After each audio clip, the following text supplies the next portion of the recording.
Do you want to know what boredom is?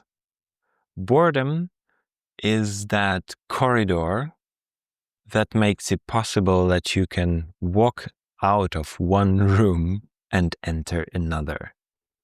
So basically, when you do not allow yourself to be bored ever, when you always quickly fix that urge, that discomfort of boredom and fill it with something, what you're doing is, like, from an architectural point of view, is you taking all these, like, imagine that hotel thing on like floor 17, and you have that huge hallway, like that long corridor, and you have all these rooms, the numbered rooms alongside of it.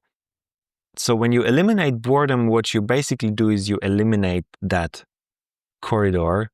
So you kind of smash all these doors into one place.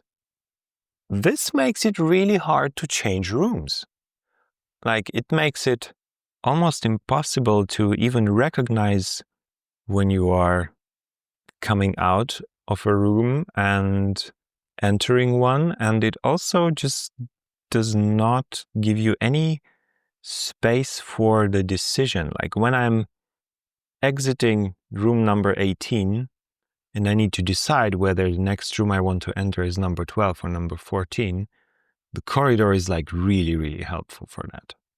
And I get it. Like, I get the discomfort of it.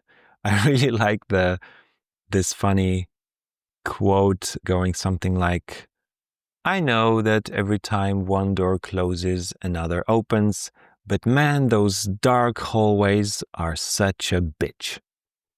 Yeah, of course they are. Of course, discomfort is part of life. So let me give you just a little bit of a handrail, maybe, how to navigate boredom. I guess the main thing that helped me at least a little bit is to know that boredom is not designed to be comfortable. Why? Because it is like the corridor is not designed for you to live there. Like, it's not designed for you to just hang there and I don't know. There is no couch there for you to sit and no television for you to watch, and there is no desk for you to sit down and work. There is no kitchen there for you to make yourself some breakfast. In the same way, in that state of boredom, there is no relaxation. Like, it is not designed for relaxation. It is not designed for arrival. It is designed to have that element of agitation, to have that element of fear, maybe mixed with a bit of anger. So, like, low intensity fear, like something like anxiety, like what is going to come next, and a little bit of anger pushing you towards the next thing. We all have an intuition for what is right, for what is next. And we all have resistances, voices in our heads arguing against that. The voice of the intuition is usually very soft. It is never loud. It is never screaming at you. So the reason boredom even exists is for you to be able to hear that voice. Like, when you are distracted, when you are in a hotel room where there's all these things you can do, there is no way you're going to hear it. So boredom is designed, even though you're anxious and agitated and even angry. Like, I get quite angry when I'm bored. I'm like, I want to do something with my life. This state is necessary. And for me, I always have to tell myself, this is designed to be that way. This is right. This is good.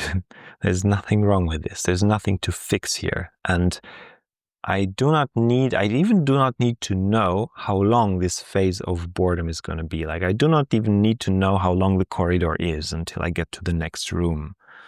Because the corridor will be designed by my subconscious, and it will be created in a way that if I can surrender, if I can let go of trying to fix it, I will probably start, like, the first thing what's going to happen is that I'm going to go into acceptance mode. I'm going to be, okay, whatever. I'm bored. Yeah, there's all these things I have to do, but if I'm honest, I'm bored with it. I don't want to do it. I don't want to be busy just to fix boredom, right? So after I'm in that acceptance, what will happen next is I will, out of that stillness, so it's like dropping into a lake, and you have this stillness in your mind, and out of that, I will start getting little inspirations. At first, they might just be thoughts not related to anything else, not actionable thoughts, but just thoughts that feel good. They feel genuine. They feel like they're not coming out of busyness. They're not coming out of other people wanting stuff from me. They're coming from my own creative space. And the only job that I have here is to resist the resistance, because I will have urges to fix the boredom. I will have urges to fill my day with stuff, to answer calls to other people, to meet people, do stuff that I think I have to do, use this thing to distract myself. So what I have as a lock screen is the sentence saying, being bored is the start of being creative. So if I allow myself to surrender and I get into that point of stillness, and then I allow these sparks to come up, I allow these thoughts to emerge, I know for sure, like, there's no way that it will lead anywhere else than into inspired action. Like, sooner or later, I am at the end of the corridor and I know exactly which door is the next one. And then I know that the other door is closed, and I have these inspirations coming out of me, directing me somewhere. I might not quite know the whole way where this will go. Like, usually I don't. But this is not necessary. This is a fake need made up by my worried mind to know where this is going. The actual need is to follow the created impulses and take inspired action. Inspired action to me is action that results out of these soft voices, these little sparks, these little creative sparks. When they get more dense, when they amplify, then they direct me into something that is actionable, something that I can do something about. Write a post.